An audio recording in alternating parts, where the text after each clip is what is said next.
আসসালামু আলাইকুম প্রিয় দর্শক, আশা করি সবাই ভালো আছেন আল্লাহর রহমতে। এইমাত্র পাওয়া আবহাওয়া দপ্তর থেকে আজকের সবচেয়ে গুরুত্বপূর্ণ খবর, ফের কমবে তাপমাত্রা, বাড়বে শীতের তীব্রতা, আসতে পারে শৈত্যপ্রবাহ।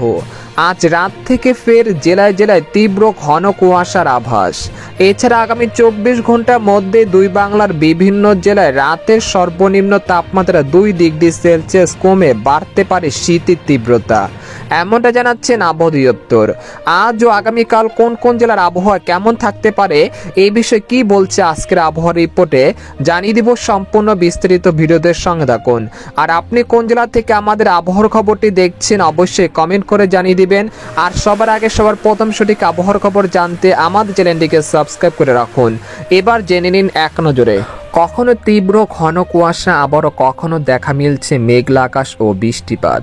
পৌষের সন্দেক্ষণে এই আবহাওয়ার মাঝেও দেখা মিলছে না তীব্র শীতের। আবহাওয়া দপ্তরের পূর্বাভাস বলছে চলতি মাসের শেষের দিকে আসতে পারে তীব্র শৈত্যপ্রবাহ, যেখানে তাপমাত্রা নেমে যেতে পারে 6 ডিগ্রি সেলসিয়াসে।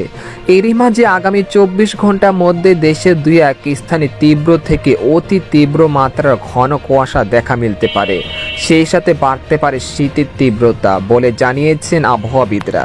এদিকে আবহাওয়ার আরেকটি সতর্কবার্তায় বলা হয়েছে আজ রাত থেকে পরবর্তী 24 ঘন্টার মধ্যে রংপুর, পঞ্চগড়, ঠাকুরগাঁও, দিনাজপুর, লালমনিরহাট, কুড়িগ্রাম, চিলমারি, রাজশাহী, চাঁপাইনবাবগঞ্জ, পেতনিখোলা, আক্কেলপুর, আদামদিঘি, মহাদেবপুর, বগুড়া, শিবগঞ্জ, গাইবান্ধা, শেরপুর, সরিষাবাড়ি, জামালপুর, ময়মনসিংহ, সিলেট, সুনামগঞ্জ, নেত্রকোনা ও পার্বত্য চট্টগ্রাম বিভাগে 2-1 স্থানে তীব্র থেকে অতি তীব্র মাত্রার ঘন কুয়াশা দেখা মিলতে পারে।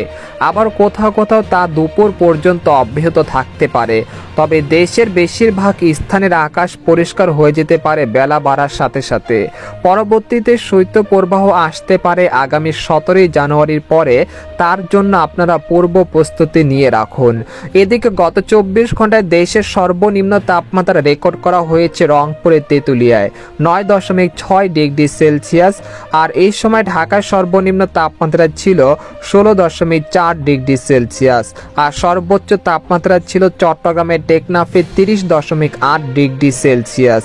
এদিকে বাংলাদেশের আবহাওয়াবিদ মোহাম্মদ শাহিনুর ইসলাম জানান, আজ সকাল 9টা থেকে পরবর্তী 24 ঘন্টায় অস্থায়ীভাবে আংশিক মেঘলা আকাশ সহ সারা দেশের আবহাওয়া শুষ্ক থাকতে পারে।